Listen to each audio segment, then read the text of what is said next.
Bonjour, je m'appelle Nathalie Biquet et j'ai 54 ans.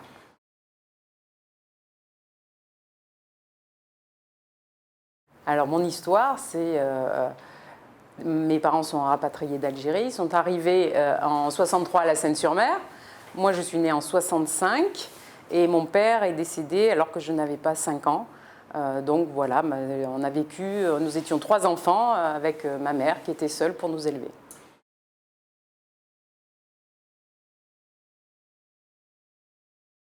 Alors j'ai passé un bac scientifique à Beaussier, j'ai fait toute ma scolarité à la Seine-sur-Mer.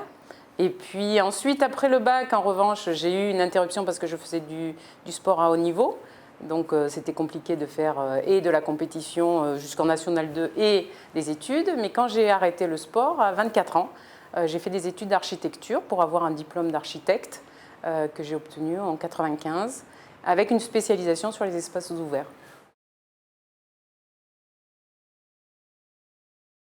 Ah oui, j'étais très bonne élève, un peu trop peut-être, et en terminale un peu rebelle, mais comme tous les élèves sans doute.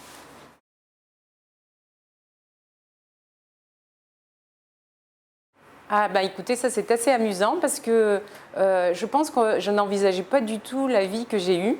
C'est vrai que c'était comme toutes les petites filles, je rêvais du prince charmant et d'avoir une vie dorée. Et en fait, c'est marrant parce que j'ai changé complètement d'optique en prenant les décisions et en prenant les choses en main et pas du tout en étant pas actrice de ma vie. C'était plutôt être institutrice ou plutôt rentrer dans un format très conventionnel. Et pour finir, je n'ai pas une vie du tout conventionnelle.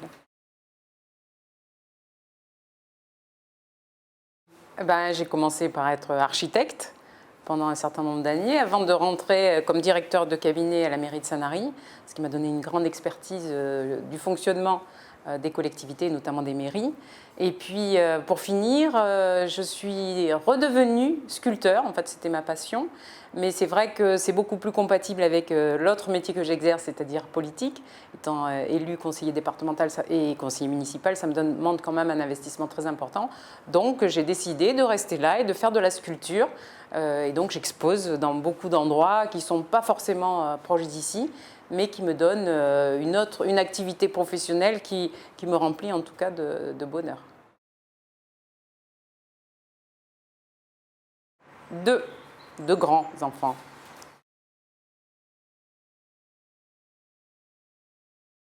En fait, j'ai eu une vie diverse, puisque j'ai eu 2 enfants avec un homme qui était architecte comme moi. Et puis on s'est séparés. Comme beaucoup de gens, j'ai vécu une partie de ma vie seule avec mes 2 enfants.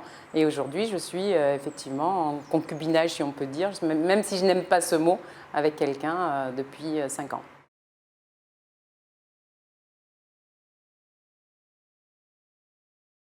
Ah, mais je pense qu'avec le Dalai Lama, parce qu'effectivement, j'adore cet état d'esprit, de bienveillance.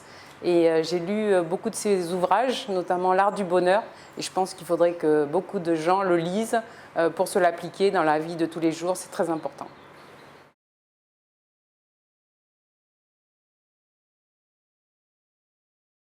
Est-ce qu'on peut dire ses enfants? Est-ce que ça fait partie des choses dont on est fier?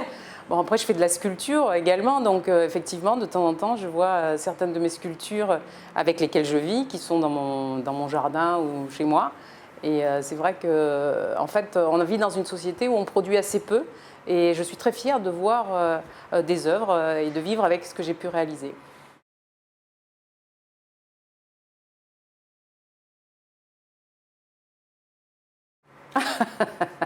Une baguette magique peut-être pour rendre le monde plus beau. Oui, je pense que je serais tout à fait favorable à créer un cadre de vie beaucoup plus harmonieux, mais alors qu'il est déjà très beau au bord de la mer, mais je pense qu'il y a des soucis et des petits problèmes qu'on pourrait régler très très facilement avec une baguette magique. Peut-être la maîtrise,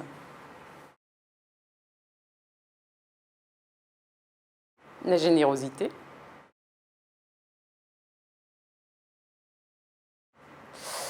3 valeurs fondamentales. La bienveillance, comme je l'ai dit, ça fait partie, je pense que c'est important. La générosité et puis l'écoute. mais je pense que c'est un peu dans le même schéma du bien vivre ensemble.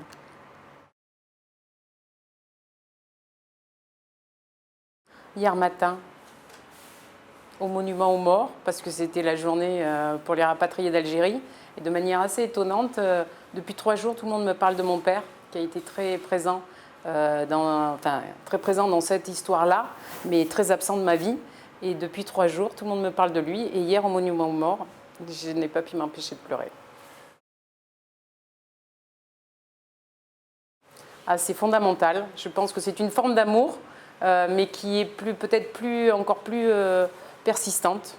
Pour moi, c'est fondamental. J'ai des amis de 30 ans, mais des amis qui ne sont pas dans le monde politique forcément.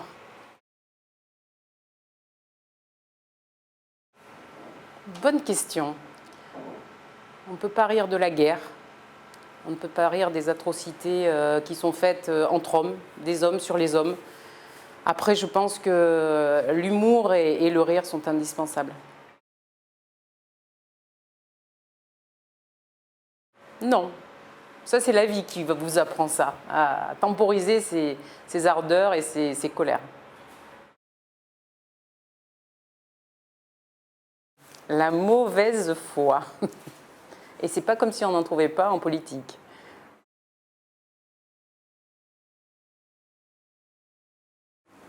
Peut-être la lâcheté, le manque de courage, mais vraiment la lâcheté.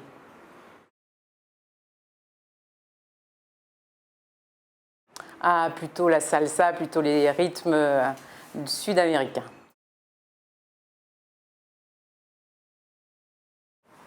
Je ne peux pas dire non, étant donné que j'ai tendance à mettre en action ce que je pense et ce que je veux faire, donc j'ai assez peu de regrets. Alors, je nage beaucoup, je pratique les palmes, le snorkeling comme on dit. Je vais sur toutes les côtes entre Marvivo et Sissier, je pense que je les connais parfaitement, par cœur. Je connais tous les poissons qui doivent être là-bas parce que c'est un loisir que je pratique énormément.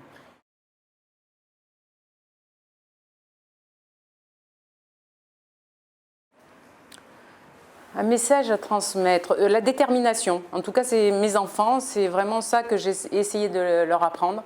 C'est quand on veut quelque chose, il faut vraiment s'accrocher, il faut se donner tous les moyens pour y arriver.